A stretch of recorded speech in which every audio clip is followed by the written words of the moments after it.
This is the OnePlus 11 5G, and I'm just going to cut right to the chase. It's good. But we're going to talk about all that. First, I want to get into the journey that OnePlus has been on over the past few years, where they started and where they are now, because there's nothing else quite like it in the industry. It's the story of a small brand with big aspirations running into some tough realities. The little alert slider that could.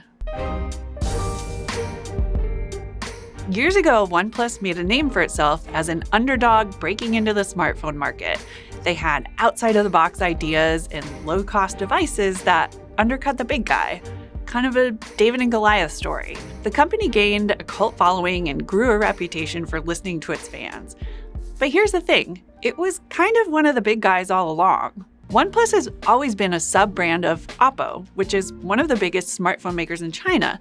But early on, the company got to pretty much operate on its own. That all changed after OnePlus started gaining some momentum, and the integration became a lot tighter. Phones started showing up with a bigger and bigger number attached, the price. With the 7 Pro in 2019, OnePlus's main devices jumped up dramatically in price from the OnePlus 6's $529 to $669 for the 7 Pro. From there, they've crept up year after year, hovering around $900 and $1,000 depending on the storage configuration. That put its devices directly up against the very flagships it spent years undercutting. Suddenly, things you could forgive in a $600 phone look a lot more glaring when you're spending close to $1,000. While this is happening, OnePlus keeps integrating more and more with Oppo. The two brands merged their Android OS code bases, which caused some major headaches in the rollout of Android 12. OnePlus's beloved Oxygen OS started looking a lot more like Oppo's Color OS. Beyond that, OnePlus started losing its underdog image. Fans felt like the company wasn't listening to them anymore, and it was obvious that the brand was one of the big guys. The phones that OnePlus put out weren't bad, but they didn't quite have it all together. They didn't support all of the major carriers' 5G networks, and they didn't have the long-term software support policy that other flagships come with. So what we got were some pricey phones with redeeming qualities like really fast charging, but ultimately came up short against the big players. So here we are. All of that brings us to the OnePlus 11, and this little or not so little device is carrying a lot of baggage. And honestly, I think it's pretty great.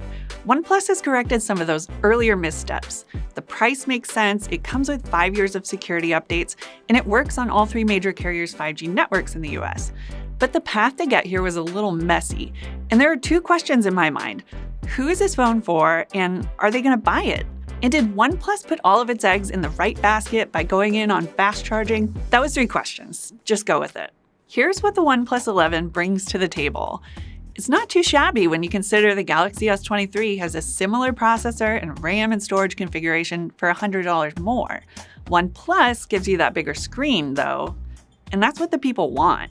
There's fast 80-watt charging to fully charge its 5,000 milliamp hour battery in 27 minutes.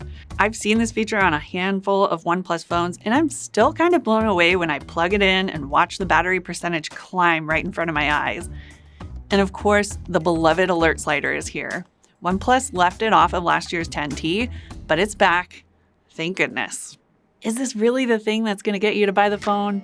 There's a few camera updates too. You get a stabilized 50 megapixel main camera, a 48 megapixel ultrawide, and a 32 megapixel 2x telephoto lens. And here's something cool, there's a spectral sensor right next to the flash. That's a new kind of sensor that uses information from additional light channels to make better judgments about the light sources that are in your photo.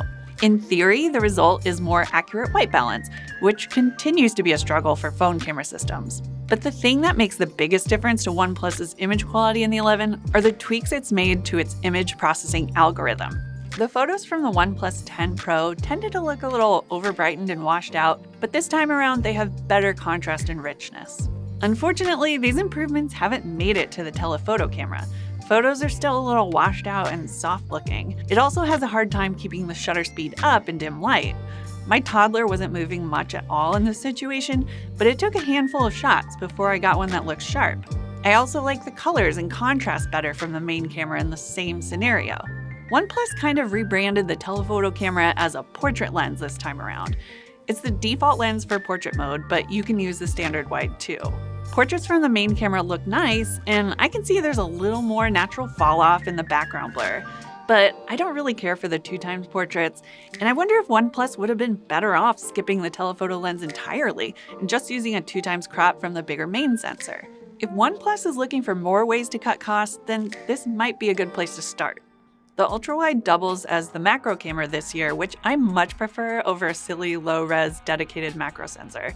I had some trouble getting it to stick with macro mode when it switched over automatically, and it's hard to tell if anything's in focus.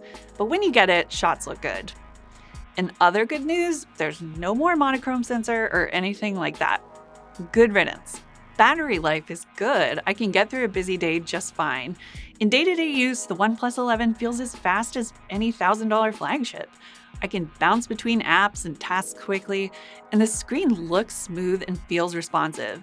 It's a premium experience. I don't love the glossy back panel, it just feels slippery in my hand and doesn't catch the light the way the textured glass on the OnePlus 10 Pro did. But if that's where costs had to be cut, then I can live with it. That's what's here. Let's talk about what's not here, starting with wireless charging. It's been a feature that comes and goes from OnePlus flagships, and this year it's out. Just about every other phone in this price bracket offers it, so it's a pretty big bummer not having it here. There's also an IP64 rating, which means it's dust resistant and somewhat water resistant, but it's not designed to withstand full immersion in water. That would be an IP68 rating. Most other phones that have an IP68 rating cost more than the OnePlus 11, but not all of them, like the $599 Pixel 7, which also includes wireless charging. OnePlus took a couple of steps forward by strengthening its software support policy and getting 5G certification with all the major US carriers, but it feels like they took a half step back here with some of these exclusions. So here we are. It's 2023, and OnePlus is coming back around to familiar territory. A well-priced phone with a good screen, fast charging, and top-notch performance. It's very good, but I'm still not sure who it's for. The competition hasn't been standing still. For a little bit more, the Samsung S23 offers extras like wireless charging and IP68 rating, and the Pixel 7 includes those things for a little bit less. Neither has a screen as big as the OnePlus 11 or wired charging that's as fast, so there might be an argument for it if you really want that big screen at a lower price. But what's most likely to dictate the OnePlus 11's fate in the US is that it won't be sold by any of the carriers, not even T-Mobile, which has sold the company's flagships for the past few years. Instead, it'll be sold unlocked through OnePlus's website, Amazon, and Best Buy. A loyal fan base can turn your brand into a cult favorite, but in the US, it's carriers that really make or break phone sales. So that's going to be a real challenge. OnePlus tried going toe-to-toe with the incumbent Android brands, and it came up short. The OnePlus 11 is a smart return to form and a genuinely very good device. But even so, it's a far cry from the company's scrappy upstart beginnings. Scrappy only gets you so far, and I'm not convinced that it's enough to bring back the OnePlus of old. All right, OnePlus fans, what do you think of the OnePlus 11? Are you excited that the alert slider's here? Are you going to go out and buy it? Have you moved on? Let us know in the comments.